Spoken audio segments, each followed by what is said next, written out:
یہ کہانی ہے ایک نبی کی جس نے اپنے بیٹے کی جدائی میں برسوں آنسو بہائے۔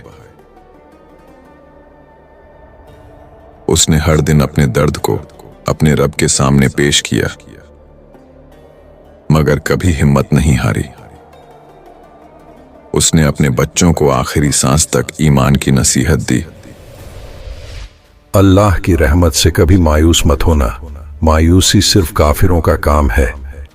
جو مومن ہوتا ہے وہ صبر کرتا ہے اور امید کبھی نہیں چھوڑتا۔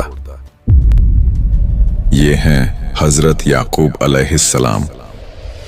حضرت یعقوب علیہ السلام نے اپنے بیٹے کو نہ صرف راستہ دکھایا بلکہ انہیں صبر اور امید کا پیغام بھی دیا۔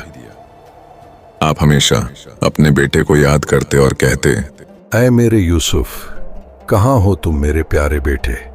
تیرا چہرہ میری آنکھوں میں ہے۔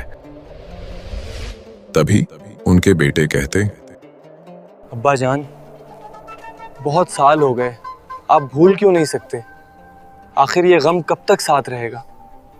انہوں نے اپنے غم میں بھی توکل اور ایمان کی روشنی رکھی، اور اس نے اپنے بچوں سے کہا، بیٹا، یاد ہے جب تم سب میرے پاس خون سے رنگا ہوا کپڑا لے کر آئے تھے اور تم نے کہا تھا، ابا جان، ہم نے بہت کوشش کی اسے بچانے کی، لیکن یہ دیکھیے،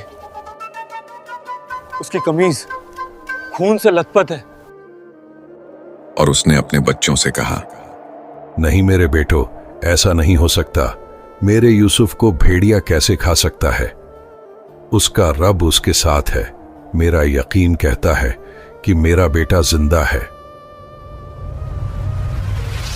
حضرت یعقوب علیہ السلام کی دولت صرف ان کے بیٹے نہیں بلکہ ان کے دل کی توکل اور اللہ پر بھروسے میں تھی۔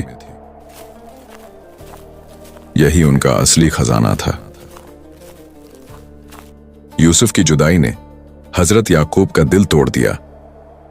وہ اپنے بیٹے کی یاد میں اتنے روئے، اتنے تڑپے کہ ان کی آنکھوں کی روشنی چلی گئی، مگر ان کا صبر کبھی نہیں ٹوٹا۔ وہ کہتے رہے، مجھے اللہ سے امید ہے وہ یوسف کو مجھ سے پھر ملائے گا۔ اور یہی وہ لمحہ تھا جب حضرت یعقوب نے برسوں صبر کے بعد اپنے بیٹوں کو یوسف علیہ السلام کی تلاش پر روانہ کیا۔ ان کی امید، توکل اور دعا کا سلسلہ پھر سے شروع ہوا۔